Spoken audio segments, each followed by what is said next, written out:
L'Assemblée nationale, les députés ont examiné les considérations générales du budget de 2023 démb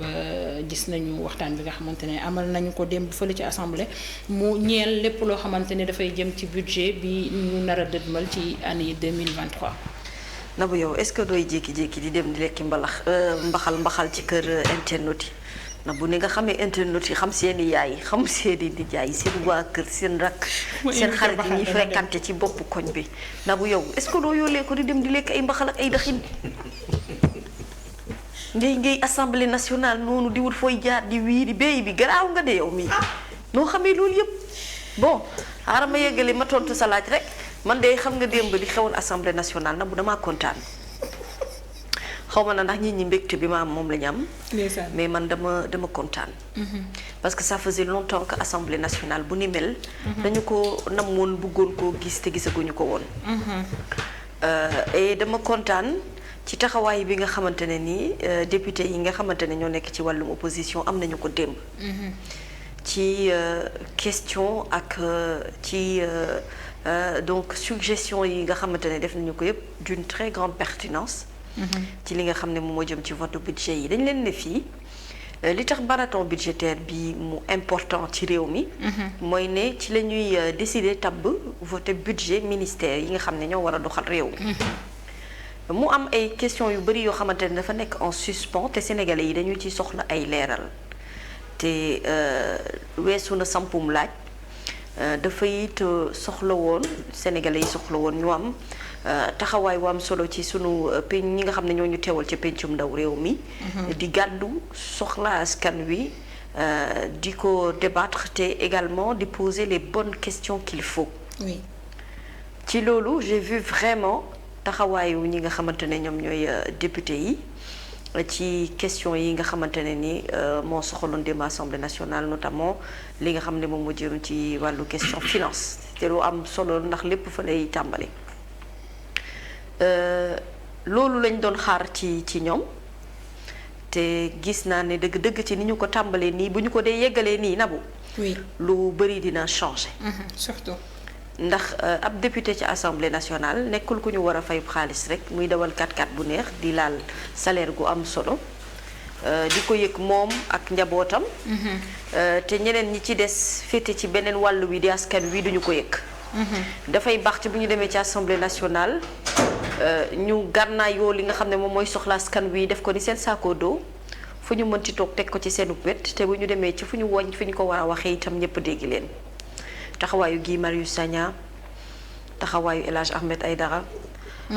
taxawaayu également ñi nga xamante ne ñoom ñoo nekk ci opposition bi yëpp vraiment li nga xam ne vraiment man gis naa ko ci qualité discours yi loolu laa rafetlu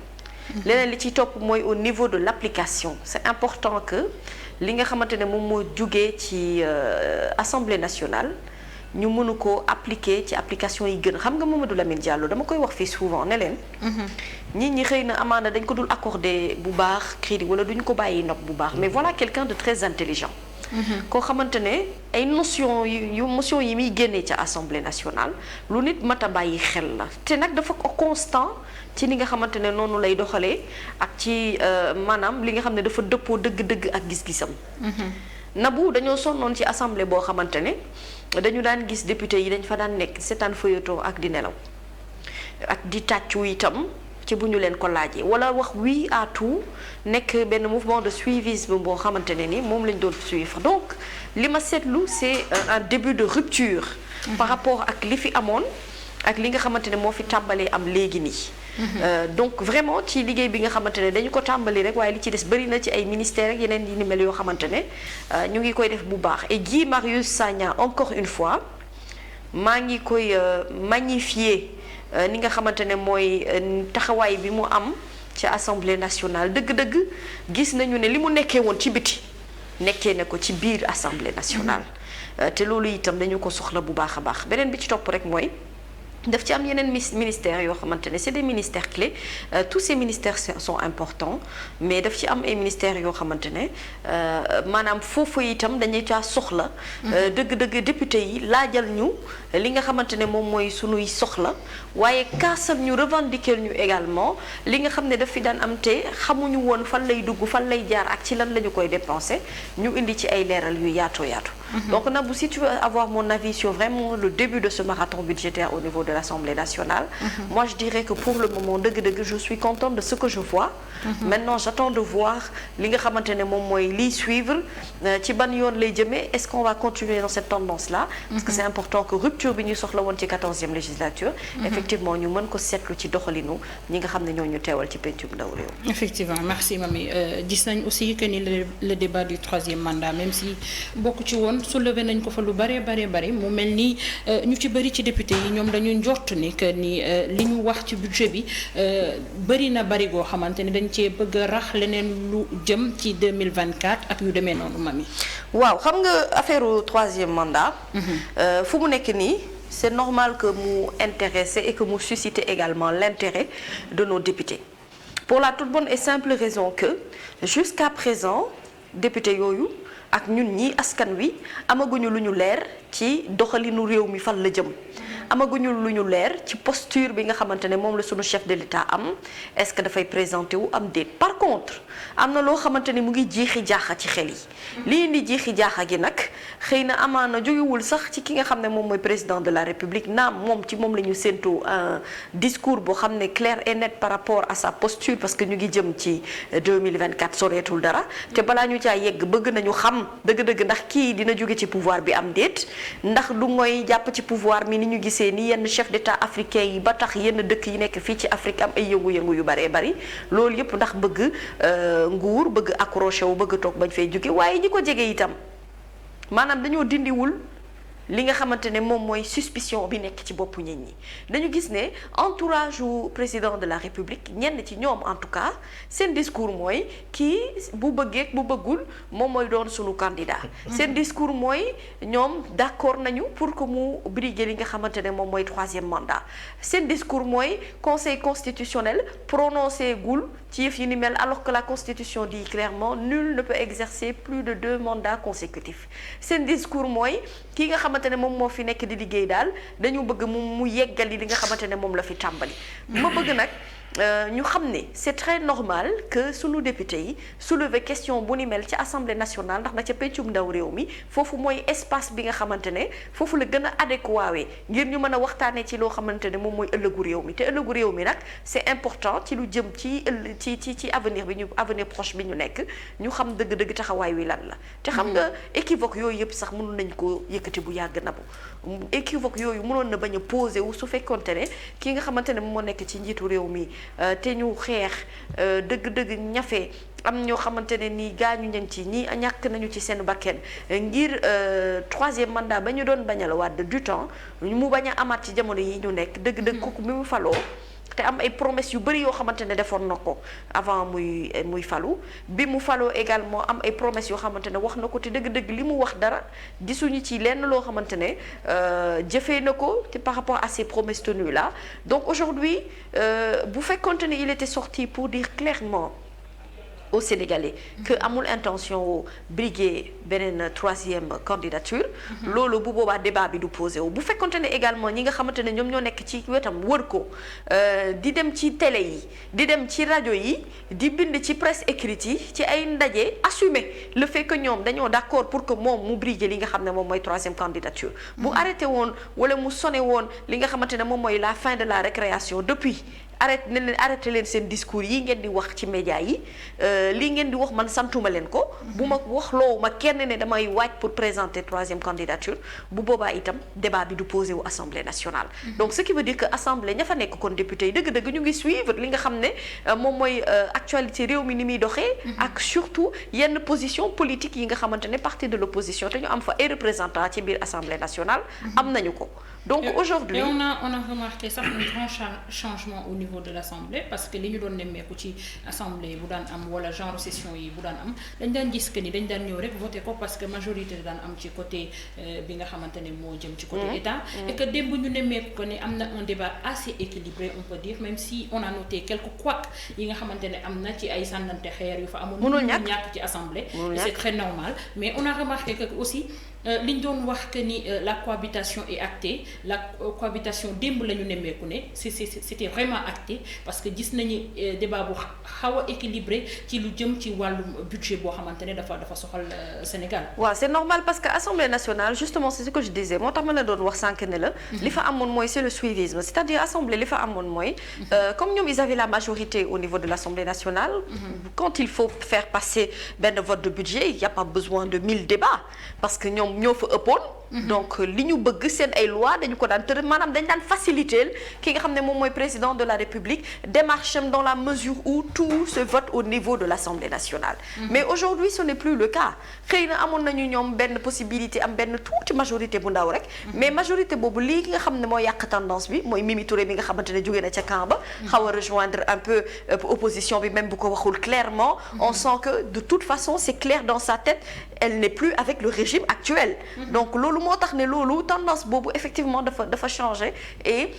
mënatuñu def facilement la ñu daan def mooy rupture bi ñu gis ci 14e législature bi. mooy ne évidemment léegi avant que vote de budget di am il faudrait que les débats sont imposés te ñoom ils sont tenus tous ces ministres qui passent au niveau de l'Assemblée nationale. d'écouter et les députés de leur parti mais également d'écouter et les députés de l'opposition et ceux également yi nga xamante ne xëy na nekkuñu opposition nekkuñu ci parti au pouvoir. mais ce que je veux dire mooy sur cette question de troisième mandat bu demee ba ca Assemblée nationale loolu mooy ne soxal na dëgg-dëgg député yi te li tax mu soxal député yi c'est parce que nag nabu débat boobu kenn mënu ko éviter parce que suba boo xëyee yaa ngi gis ay partisans président de la République di wax ci troisième candidature bi di am seen position boo xamante ne maanaam delluñu ci ginnaaw te ki nga xam ne moo leen jiite itam au-delà d'être le président de la République c'est le président de leur parti donc bu leen newoon stop arrêtez-moi tout ce débat là mi nga xamante ne moom la ñuy alimenter ci médias yi ak ci réseaux sociaux yi concernant li nga xamante ne moom mooy sama troisième candidature je pense que kon bu boobaa kenn du am fitu kenn du am sañ-sañ toog di wax lu ni mel léegi nag li koy régler une bonne fois pour toutes c'est que le message soit perçu ci sénégalais yi mu leer ci seen bopp leer également ci boppu député yi ndax député yi ñoo teewal askan wi ci Assemblée nationale mu leer ci seen bopp ne ki ñu fi nekkal amul intention wu présenter li nga xamante ne moom mooy troisième candidature am. si cette question est réglée au niveau de l'Assemblée nationale je pense que du soxla mu wàlli ba ci sénégalais bi parce que sénégalais bi moo votel asa député bi pour mu teewal ko foofee donc c'est une question boo xam ne vraiment ci fi ñu jëm et pour la stabilité de ce pays les gens doivent être fixés bu ñu fixé ci loolu dañ koy paqueté jàll ci leneen ci loo xamante ne moom mooy doxal réew mi en attendant en tout cas ñoom ñu jeexal seen mandat ak seen gouvernement de combat bi ñu teg ba xam fan la jëm. waaw man de dafa mel ne Sénégal dafa day changé parce que. waaw assemblée bi fi daan nekkoon assemblée fa nekkoon yëpp est-ce que fii dafa bëri ay cadres ci côté opposition bi ay cadres ñoo xam mën nañu réew ñoo fa nekk. benn te nag loolu leen Sénégal la soxla woon daal gis nga monsieur le président de la bu mu fooy xelam. gis nga kilifa dafa rëy kilifa. yàlla ba mu ne maalikul mulk dafa na tuutil mulk man tashaa yàlla ne bu doon yére yàlla na juróom-ñaari yéenam sumi naa benn ba solo la yow nit gënoo fa kenn 17 millions de Sénégalais yàlla ne dama laa tànn ay waay xoolal loolu rek mu ne bul fooyee sa bopp bul fooyee sam xel dama leen naa la audité dinaa la laaj alxuraan waxaan li ma taqulu ma tafaaluuna pourquoi sa parole doo ko respecté mais image yaa ngi fi cassette yaa ngi fi neel benn te balaa nga xam nga arabisant ak kudu arabisant ñu benn xam nga lu may ñaan laa ñëw lu may ñaan bépp quartier bu nekk quartier ñu créé ñaari zone benn ku góor ak ku jigéen xoolal ñu jël ay feuille kër gu ne ñu dugg fa ne ko ndax nangu nga ci candidat Macky Sall ak déet ku ne waaw wala déet nga xool gis nga yow bu ñu ko dee yel ne ko Macky Sall xoolal li Sénégalais am nañu ak yow te nag dañu am yaram bu dee dafa ragal xam nga man li ma ci ragal xam nga dama ragal dafa ragal ne su ne tey dafay yem ñu commencé buub xaalis bi ku ko buub te doo génn ak moom waaye moom xam ne xel munta ne te ña koy wax ñëpp gâteau gi ñuy sàqamee tax ñu koy wax. na tekkiwuñu daal ci réew mi dara lañ fi tekkiwut ndax sa bopp nag mooy ndax fooyam sam xel waaye bu ñu xamee Sénégal waxuma sax affaire billaahi naqar bi seen xol bi te ba pare mën a muñ mën a xalaat loolu waaye nag ku ne ci climatiseur mu nekk yaa ngi sa bureau te bàyyi xel ñi ci naaj bi. gaa yi xam ne bu ñu am oto bu leen yóbbu Dakar problème la wala heure bu ñu doon dem dañuy tardé ndax lan embouteillage ñi dem lijjanti dépense ba pare seen kër njaboot ja ñu ngay xaar añ te duñ añ boo xam ne léegi 4 heures 5 heures la ñu añ parce que du ñu leer xalaatu loolu. ñu ko dugg ci ay lobby yoo xam ne bii il faut arrêter ça président Macky Sall dama na toujours ma di la ko waxati yàlla dafa jël ci alalam jox la te boo sàggoon wa tanjiu danaa ko faqar ñi alxuraan la ko de boo fooyam sam xel la waroon jëlloo jotoo ko yàlla na wa tanjiu faqar ñi yàlla nag lu tax mu dangereux xamoon nu muy mel nag man nag alxuraan lay wax waxuma bañu ma la man lu dul yàlla bëgguma lu dul yàlla rek mën naa cee maanu yàlla dana ci alxuraan man maa jël sama pouvoir jox la soo sàggane ma faqal ji ko wax xam nga ki joxe ba pare ko faqal ji kon koy métti neexatul mais xam nga luy faqal ñi bi mooy bu dellu jotee da nga taxul lànk ne du ma delloo yàlla na xaar ma woon la noonu la dara jaru ko fi nag te assemblée bii daal ñu ngi leen yànn yàlla kii ñu wax dem ki sant Faye nu tudd Birame lan Faye Birame Souleye Faye waaw xëy lu ñu doon wax cumulé lan Birame Souleye Diop Birame Souleye Diop pardon cumul de fonction waaw mais xam boo xoolee moom Macky Sall daanaka benn la daanaka benn la kii dafa matal mën a du dem kii ñu ne ko ku am nangam roccil benn bi est-ce que di nga ñaari wax yi doomu aadama daal sa parole da nga ko respecté wasalaam. jërëjëf Yacine ñu ngi lay sant bu baax mami balaa ñuy tëj page plénière ba rek bokk na bu weesoo 3e mandat bi wax nañ aussi député yi wax nañ ko aussi ne dañu war a dissoudre institution budgétivore yi nga xamante ne bu mel ni HCCT ak CESE mu nekk lu doy waar parce que am na ay yoo xamante ne sax peut-être ay institutions yoo xam ni yow la Sénégalais lambda xamuloo lan mooy seen njëriñ est-ce que aussi dañ leen a war a dissoudre wala rek dañu war a reconsidérer koppar ba fay dugg te waroon mën a am feneen fu mu dem. waaw c'est vrai que waxtaanee nañu au niveau de l'Assemblée nationale de la dissolution du HCCT et également du CSE le Conseil économique social et environnemental et léegi parce que déjà à la base la question était la question de la dette sénégalaise de la dette publique sénégalaise ak bor yi nga xamante ne Sénégal ameel na ko yëpp ñuy wax ni si je ne m'abuse je pense que am na benn yéenekaay bu ko wax ci Abbas Fall doon expliquer mu ne la dette daf ñuy dindil lépp luy souveraineté ndax payer 440 milliards de dette mu ne loolu c'est énorme mu am ci ay député yu bëri yoo xamante ne nag àddu nañu ci li nga xamante ne moom moo jëm ci wàllum bor bi xam nga nag bor bi moom daf ñoo sonal tënk ñu xoj ñu benn point boo xamante ne on n'est pas encore sorti de l'auberge beneen bi ci topp mooy est-ce que aujourd'hui institution yi nga xamante ne moom mooy HCCT ak CSE est-ce que am nañu importance ci réew mi moi je pense que oui je pense que am nañu importance ci réew mi je pense que am nañu njëriñ maintenant il faut voir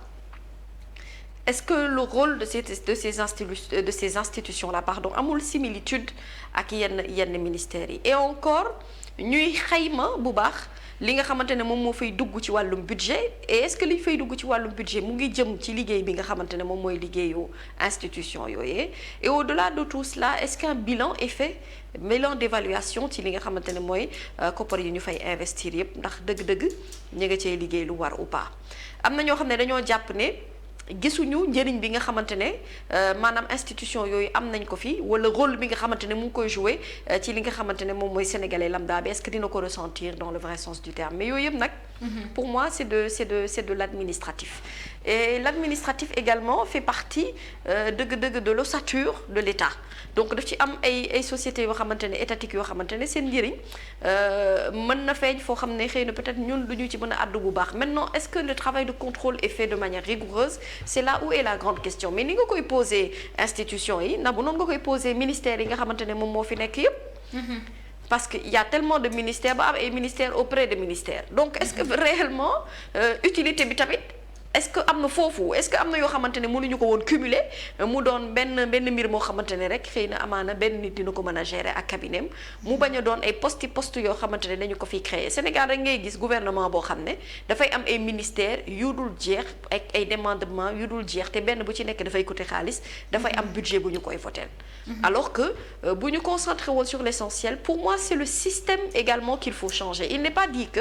système boo xamante ne mu ngi fii depuis Senghor Diouf ñëw continuer ko Abdoulaye Wade ñëw continuer ko Macky Sall ñëw continuer ko que système boobu également c'est le système gagnant. Il faut trouver une formule gagnante boo xamante ne ça va permettre de réduire li nga xam ne moom mooy les dépenses de l'État, garder les institutions fortes, mais également faire un travail d'audit sur vraiment le fonctionnement de ces institutions-là, que ce soit les ministères, que ce soit également HCCT ou encore le Conseil économique, social et environnemental qui a été créé d'ailleurs récemment. yàggul noonu amul woon existé wul woon donc dañ ko créé xëy na peut-être c'est pour renforcer également li nga xam ne moom mooy structure étatique yi mais le vrai travail c'est le travail d'audit. Le vrai travail c'est de voir est-ce que les investissements, est-ce que tous ces budgets qui ont été votés à l'Assemblée nationale, est-ce que loolu yëpp mu ngi servir askan wi wala boog mu ngi dugg fi mu war a dugg. Pour man la bonne question c'est ça et vraiment trouver une solution à ces problèmes de dette là parce que nag bor yi nga xamante ne Sénégal am na ko FMI di tàccu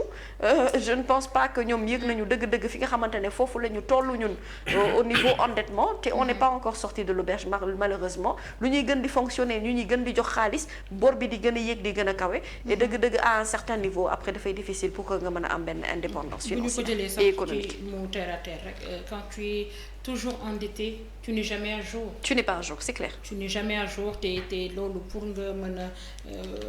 nekk ci vie bu confortable bi nga bëgg doo ko mën a am et notamment aussi bu ñuy wax dañuy wax que bu ñuy wàññee ces institutions yi nga xamante ne ils sont budgétivores comme ni ñu koy waxee c'est juste pour au moins ñu bàyyi xel ñi nga xamante ne dañoo nekk dans les coins les plus reculés du Sénégal ñi nga xamante ne peut-être tey bu ñuy wasin ci ay amuñu hôpitaux yi nga xamante ne mën nañ fa wasiner pour le transport on n'en parle pas hier on a parlé de l'école qui se trouve à Famben je pense c'est ça Mami. ñi nga xamante ne pour ñu dem jàngi pour dañuy traverser benn fleuve. waaw comme waa Cambérène bi ñu doon wax démb voilà. mais xam nga loolu yëpp et tant d'autres choses tey meurtres yi comment dirais-je morts yi ñuy dégg ci hôpitaux yi ay scandales yu dul jeex et c'est pas parce que ñi nga xamante ne dañoo nekk ci hôpitaux yi ils sont pas qualifiés bien sûr qu'ils sont qualifiés parce que yeneen i dëkk bu ñu ñëwee fii lañ leen di former ñu dem à l'étranger di fa fajijee te ñun bu ñuy dem foofu la ñuy fajee donc le problème qui se pose mooy on n'a pas assez relevé le plateau médical yi nga xamante ne moo war a nekk ci hôpitaux yi ba nga xamante ne ku bëgg a faju di nga mën a faju wala ku dem jumtukaay yi nga xamante ne di nga ko soxla di nga ko fa mën a fekk loolu moo tax ñu bari naan war nañu mën a wàññi train de vie bi nga xamante ne ces institutions am nañu ko pour au moins relever le plateau médical bi nekk ci hôpitaux yi. Oui, je suis très d'accord et c'est vrai que c'est une pertinence ce que tu dis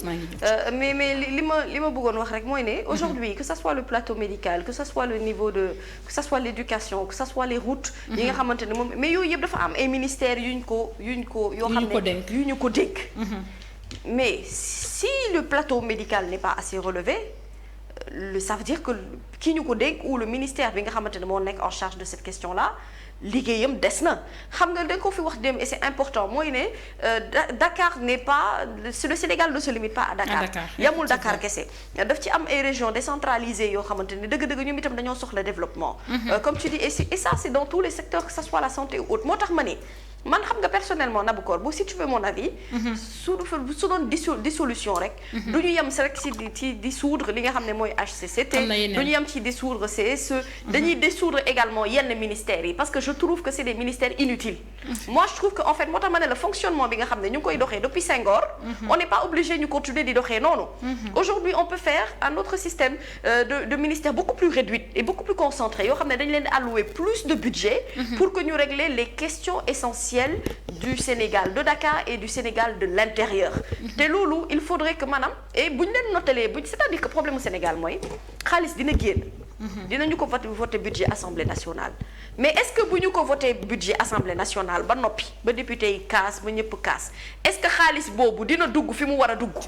C'est ça. loolu mooy laaj bi mooy est-ce que la gestion de cet argent-là bi nga xamante ne c'est attribué à régler des problèmes yoo xamante ne c'est des problèmes yu fi nekk nii daar yu urgent yu mënta xaar. est-ce que dinañu ko investir ca foofee.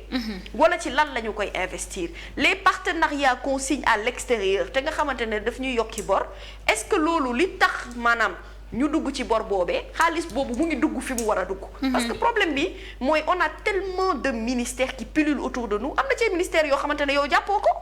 am na ci ay ministres yoo xam ne yow xamoo ko man xaw ma leen.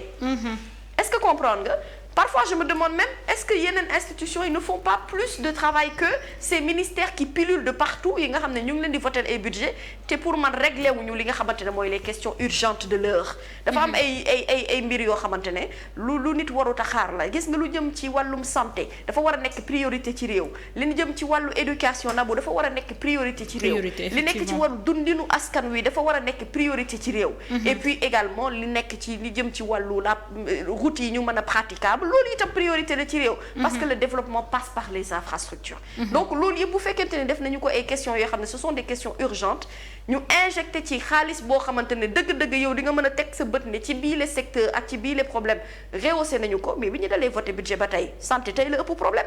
te pourtant tous ces budgets sont votés au niveau de l'Assemblée nationale bi ñu dalee voté budget ba tey éducation tey la ëpp problème te pourtant yooyu yëpp foofu la ñu koy voté mais dundu réew mi metti ba tar ba ñu ciy wàññi juróom ak ñaari dërëm ba tey ñuy xuloo na commerçant yi dinañ wàññi duñu wàññi mais yooyu les budgets yëpp ce sont des budgets qui ont été votés à l'Assemblée nationale est-ce